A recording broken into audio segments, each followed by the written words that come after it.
Hi friends, ನಿಮ್ಮೆಲ್ಲರಿಗೂ ಕೂಡ ನಿಮ್ಮದೇ ಆಗಿರ್ತಕ್ಕಂಥ ಯೂಟ್ಯೂಬ್ ಚಾನಲ್ ಸ್ಟಡಿ ವಿತ್ ಪರಶುರಾಮ್ಗೆ ಸ್ವಾಗತ ಅಂತ ಹೇಳ್ತಾ 8ನೇ ತರಗತಿ ದ್ವಿತೀಯ ಸಂಕಲನಾತ್ಮಕ ಮೌಲ್ಯಾಂಕನ SA2 ಪರೀಕ್ಷೆ ಪ್ರಥಮ ಭಾಷೆ ಕನ್ನಡ 24/3/2026ಕ್ಕೆ ನಡೀತಾ ಇದೆ.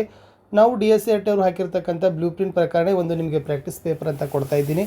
ತುಂಬ ಮೋಸ್ಟ್ ಇಂಪಾರ್ಟೆಂಟ್ ಇದೆ. ಆಲ್ರೆಡಿ ಭಾಳಷ್ಟು ಈಗಾಗಲೇ 2-3 ಕ್ವಶನ್ ಪೇಪರ್ಗಳನ್ನು ಹಾಕಿದ್ದೀವಿ. ಇದನ್ನು ನೋಡ್ಕೊಂಡೋದ್ರೆ ಸಾಕು, ಖಂಡಿತವಾಗಿ ಇದೇ ಪ್ಯಾಟರ್ನಲ್ಲಿ ನಿಮಗೆ ಅಭ್ಯಾಸನೂ ಆಗುತ್ತೆ, ಪ್ರಶ್ನೆಗಳನ್ನು ಕೂಡ ಗೊತ್ತಾಗುತ್ತೆ. ಪ್ರಶ್ನೆಗಳು ರಿಪೀಟ್ ಆಗ್ತಂತಾದರೂ ಕೂಡ ಆಗ್ಬೋದು. ಸೊ ಲೈಕ್, ಶೇರ್ ಮತ್ತು ಸಬ್ಸ್ಕ್ರೈಬ್ ಮಾಡೋದನ್ನು ಮಾತ್ರ ಮರೆಯದಿರಿ. ಇದೇ ತನಾಗಿರ್ತಕ್ಕಂಥ ಪ್ರತಿ ವಿಷಯದಲ್ಲಿ ನಾವು ನಿಮಗೆ ಪ್ರಾಕ್ಟೀಸ್ ಪೇಪರ್ಗಳನ್ನು ಕೊಡ್ತೀವಿ.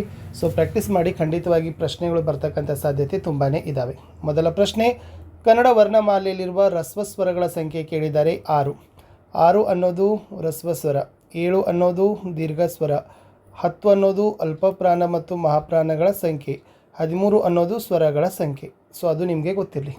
ಪ್ರಶ್ನೆ 2, ವಿದ್ಯಾರ್ಥಿಗಳನ್ನು ಪದದಲ್ಲಿರುವ ವಿಭಕ್ತಿಯ ಹೆಸರು ಅಂತ ಕೇಳಿದ್ದಾರೆ. ಓಕೆ, ಪ್ರಥಮ ಉ, ದ್ವಿತೀಯ ಅನ್ನು. ಓಕೆ, ಸೊ ಅನ್ನು ಅಂತ ಇದೆ. ಸೊ ವಿದ್ಯಾರ್ಥಿಗಳನ್ನು ಅಂತಂದರೆ ಸೊ ಇದೇನಾಗ್ತದಪ್ಪ ಅಂದರೆ ದ್ವಿತೀಯ ಅಂತಕ್ಕಂಥದ್ದು ರೈಟ್ ಆನ್ಸರ್ ಆಗಬೇಕು. ಪ್ರಶ್ನೆ 3, ಬೇರೊಬ್ಬ ಪದ ಈ ಸಂಧಿಗೆ ಉದಾಹರಣೆ ಅಂತ ಕೇಳಿದ್ದಾರೆ. ಸೊ ಬೇರೊಬ್ಬ ಅಂತಕ್ಕಂಥದ್ದು ಏನಾಗದಪ್ಪ ಅಂತಂದ್ರೆ ಸ್ವರಾಲೋಪ ಆಗದ. ಸೊ ಇಲ್ಲಿ ಲೋಪಸಂಧಿ ಹೀಗೂ ಬರಿಬೋದು, ಬೇರೆ ಪ್ಲಸ್ ಒಬ್ಬ ಅಂತ ಬರೀತಿರಲ್ಲ, ಆವಾಗ 4 ಅಕ್ಷರ ಆಗುತ್ತೆ. ಬಿಡಿಸಿ ಬರೆದಾಗ, ಕೂಡಿಸಿ ಬರೆದಾಗ 1 ಅಕ್ಷರ ಲೋಪ ಆಗುತ್ತೆ. ಅದು ಈಸಿಯಾಗಿ ಟ್ರಿಕ್ಸು. ಸೊ ಬೇರೊಬ್ಬ ಅಂತಕ್ಕಂಥದ್ದು ಲೋಪಸಂಧಿಗೆ ಒಂದು ಉದಾಹರಣೆಯಾಗಿರ್ತಕ್ಕಂಥ ಪದ. ಸಂಬಂಧೀಕರಣ 2 ಬರ್ತವೆ. ಗುರು, ಶಿಷ್ಯ, ಜಂಗಮ ಡ್ಯಾಶ್ ಅಂತ ಇದೆ, ಸ್ಥಾವರ ಬರಬೇಕು. ಕಾವ್ಯ, ಕಬ್ಬ, ಆಶ್ಚರ್ಯ ಡ್ಯಾಶ್ ಅಂತ ಇದೆ, ಅಚ್ಚರಿ ಅಂತಕ್ಕಂಥದ್ದು ರೈಟ್ ಆನ್ಸರ್ ಆಗಬೇಕು.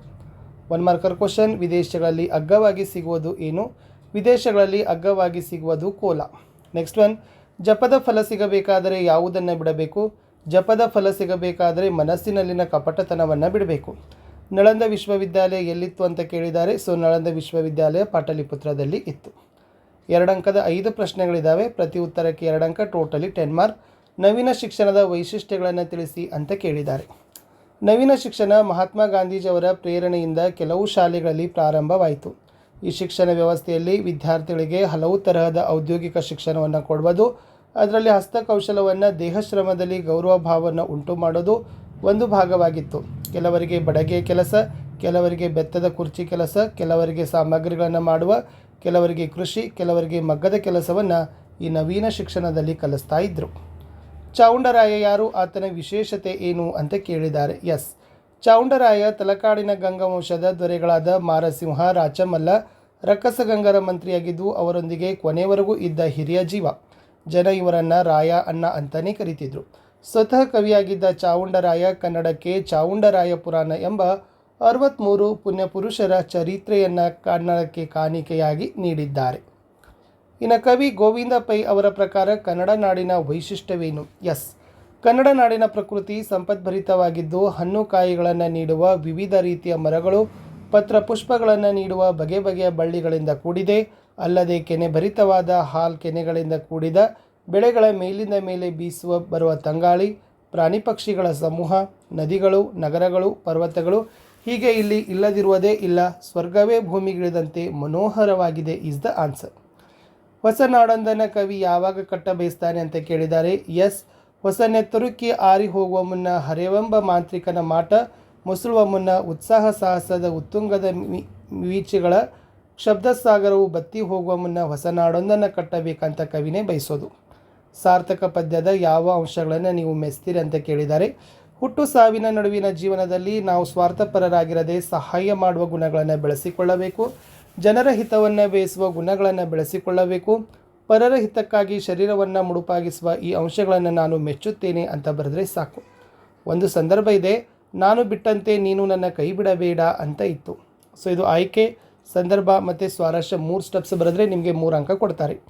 ಈ ಮೇಲಿನ ವಾಕ್ಯವನ್ನು ಮಾಸ್ತಿ ವೆಂಕಟೇಶ್ ಅಯ್ಯಂಗಾರ್ ಬರೆದಿರುವ ಯಶೋಧರೆ ಅಂತಕ್ಕಂಥ ಗದ್ಯಪಾಠದಿಂದ ಆರಿಸಲಾಗಿದೆ. ಸಂದರ್ಭ, ತನ್ನ ತಂದೆಯನ್ನು ಕರೆತರಲು ರಾಹುಲ ಅಂಬಿಕೆ ಜೊತೆ ಹೊರಡುವಾಗ ಹೋದವನು ಮತ್ತೆ ಮರಳಿ ಬರುವನೋ ಇಲ್ಲವೋ ಎಂದು ಯಶೋಧರೆಗೆ ಭಯ ಉಂಟಾಗಿ ಈ ಮಾತನ್ನು ತನ್ನ ಮಗನಿಗೆ ಹೇಳಿದ ಸಂದರ್ಭ ಇದಾಗಿದೆ. ಸ್ವಾರಸ್ಯ, ತನ್ನ ಮಗನ ಮೇಲಿನ ಪ್ರೀತಿ, ಮಮತೆ ಹಾಗೂ ಮುಂದಿನ ದಿನಗಳಲ್ಲಿ ನಾನು ಒಬ್ಬಳೇ ಒಂಟಿಯಾಗಿ ಬಿಡುತ್ತೇನೇನೋ ಎನ್ನೋ ಆತಂಕ ಈ ವಾಕ್ಯದಲ್ಲಿ ಬಹು ಸ್ವಾರಸ್ಯವಾಗಿ ಮೂಡಿ ಬಂದಿದೆ ಅಂತ ಬರೆದ್ರೆ ಸಾಕು. ಇನ್ನು ಸ್ಥಳ ಕಾಲ ಕೃತಿಗಳಲ್ಲಿ ನಾವು UR ಅನಂತಮೂರ್ತಿ ಅವ್ರದ್ದು ಕೊಟ್ಟಿದ್ದೀವಿ. ಯು ಆರ್ ಅನಂತಮೂರ್ತಿ 1932ರಲ್ಲಿ ಶಿವಮೊಗ್ಗ ಜಿಲ್ಲೆಯ ತೀರ್ಥಹಳ್ಳಿ ತಾಲೂಕಿನ ಮೇಳಿಗೆ ಗ್ರಾಮದಲ್ಲಿ ಜನಿಸ್ತಾರೆ. ಶ್ರೀಯುತರು ಸಂಸ್ಕಾರ, ಭವ, ಭಾರತೀಪುರ, ಪ್ರಶ್ನೆ, ಎಂದೆಂದೂ ಮುಗಿಯದ ಕತೆ ಮೊದಲಾದ ಕೃತಿಗಳನ್ನು ರಚಿಸಿದ್ದಾರೆ. ಇವರಿಗೆ ಭಾರತೀಯ ಜ್ಞಾನಪೀಠ ಪ್ರಶಸ್ತಿ, ಪದ್ಮಭೂಷಣ ಪ್ರಶಸ್ತಿ ಲಭಿಸಿವೆ ಅಂತ ಬರೆದ್ರೆ ಸಾಕು. ಇನ್ನೊಂದು ಕೊಟ್ಟಿತ್ತು ಡಾಕ್ಟರ್ ಎನ್.ಎಸ್. ಲಕ್ಷ್ಮೀನಾರಾಯಣ ಭಟ್ಟ. ಡಾಕ್ಟರ್ ಎನ್.ಎಸ್. ಲಕ್ಷ್ಮೀನಾರಾಯಣ ಭಟ್ಟ ಅವರು 29/10/1936ರಲ್ಲಿ ಶಿವಮೊಗ್ಗದಲ್ಲಿ ಜನಿಸಿದರು. ಇವರು ದೀಪಿಕಾ, ಭಾವಸಂಗಮ, ಬಂದೇ ಬರುತ್ತಾವ ಕಾಲ, ಬಾರೋ ವಸಂತ, ಅಭಿನಂದನೆ, ಭಾವೋತ್ಸವ, ಪ್ರೇಮಧಾರೆ, ನಂದನ, ಕಿನ್ನರಿ, ನವಿಲುಗರಿ, ಕಿಶೋರಿ, ಸಾಹಿತ್ಯ ರತ್ನ ಸಂಪುಟ ಮುಂತಾದ ಕೃತಿಗಳನ್ನು ರಚಿಸಿದ್ದಾರೆ. ಇವರಿಗೆ ರಾಜ್ಯ ಸಾಹಿತ್ಯ ಅಕಾಡೆಮಿ ಪ್ರಶಸ್ತಿ, ಶಿವರಾಮ ಕಾರಂತ ಪ್ರಶಸ್ತಿ, ರಾಜ್ಯೋತ್ಸವ ಪ್ರಶಸ್ತಿ ಮತ್ತು ಮಾಸ್ತಿ ವೆಂಕಟೇಶ್ವರ ಪ್ರಶಸ್ತಿ, ಆಳ್ವಾಸ್ ನುಡಿಸಿರಿ ಪ್ರಶಸ್ತಿ, ಆರ್ಯಭಟ ಪ್ರಶಸ್ತಿ ಸಿಕ್ಕಿದೆ ಅಂತ ಬರೆದ್ರೆ ಸಾಕು. ಅಲಂಕಾರ ಇತ್ತು. ಮನೋರಮೆಯ ಹಣೆ ಬಾಲಚಂದ್ರನಂತೆ ಆಕರ್ಷಣೀಯವಾಗಿತ್ತು. ಸೊ ಇದು ಅಲಂಕಾರ, ಉಪಮಾಲಂಕಾರ ಅಂತ ಬರೆದು ಆಮೇಲೆ ಲಕ್ಷಣ ಬರೀಬೇಕು. ಉಪಮೇಯ ಮನೋರಮೆಯ ಹಣೆಯನ್ನು ಉಪಮಾನ ಬಾಲಚಂದ್ರಕ್ಕೆ ಹೋಲಿಕೆ ಮಾಡೋದ್ರಿಂದ ಇದು ಉಪಮಾಲಂಕಾರ. ಉಪಮೇಯ ಮನೋರಮೆಯ ಹಣೆ, ಉಪಮಾನ ಬಾಲಚಂದ್ರ, ಉಪಮಾವಾಚಕ ಅಂತೆ, ಸಮಾನ ಧರ್ಮ ಆಕರ್ಷಣೀಯವಾಗಿತ್ತು. ಇನ್ನು ಪ್ರಸ್ತಾರ ಹಾಕಿ ಘನ ವಿಭಾಗ ಮಾಡಿ ಛಂದಸ್ಸಿನ ಹೆಸರನ್ನು ಹೇಳಬೇಕು. 2 ಲೈನ್ಸ್ ಇದ್ದಾವೆ. ಮೊದಲ ಸಾಲಿನಲ್ಲಿ 4×4 ಇದ್ದಾವೆ, 12.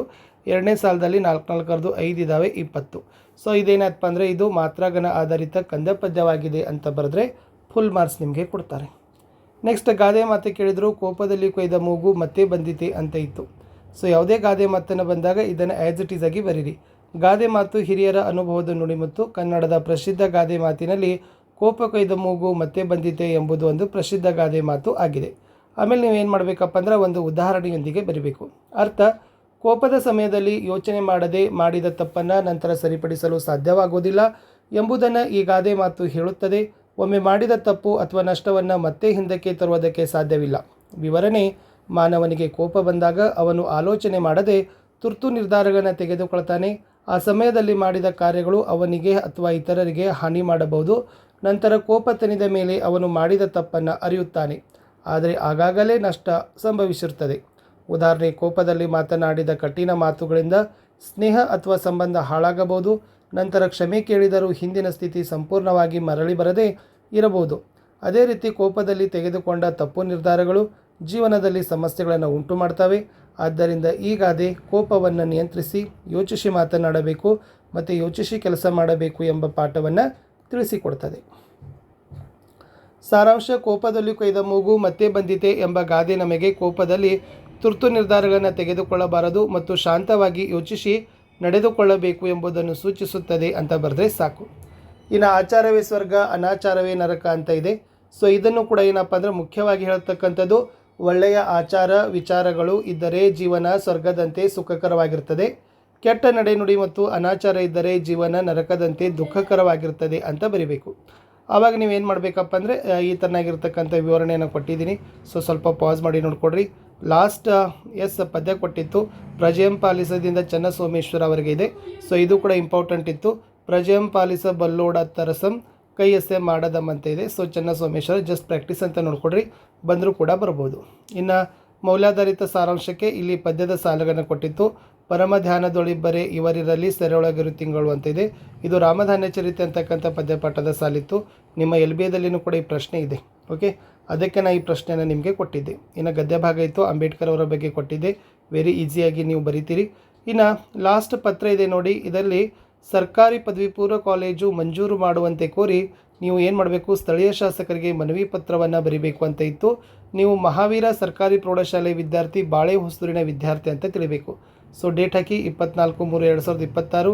ಯಾರು ನಿಮ್ಮ ಹೆಸರು ಕೊಟ್ಟಿದ್ದಾರೆ ಆಲ್ರೆಡಿ, ಮಹಾವೀರ 8ನೇ ತರಗತಿ ಸರ್ಕಾರಿ ಪ್ರೌಢಶಾಲೆ ಬಾಳೆ ಹೊಸೂರು. ಯಾರಿಗೆ ಬರಬೇಕು? ಮಾನ್ಯ ಶಾಸಕರು, ಸಿರಹಟ್ಟಿ ಮತಕ್ಷೇತ್ರ ಮಾನ್ಯರೇ, ಪದವಿ ಪೂರ್ವ ಕಾಲೇಜು ಮಂಜೂರು ಮಾಡುವಂತೆ ಕೋರಿ. ಅವಾಗ ಇಲ್ಲಿ ಏನು ಬರೀತೀರಂದರೆ, ಸೊ ನಮ್ಮ ಗ್ರಾಮದಲ್ಲಿ ಈಗಾಗಲೇ ಪ್ರೌಢಶಾಲೆ ಇದ್ದು 100ಕ್ಕಿಂತ ಹೆಚ್ಚು ವಿದ್ಯಾರ್ಥಿಗಳು ವ್ಯಾಸಂಗ ಮಾಡ್ತಾ ಇದ್ದಾರೆ.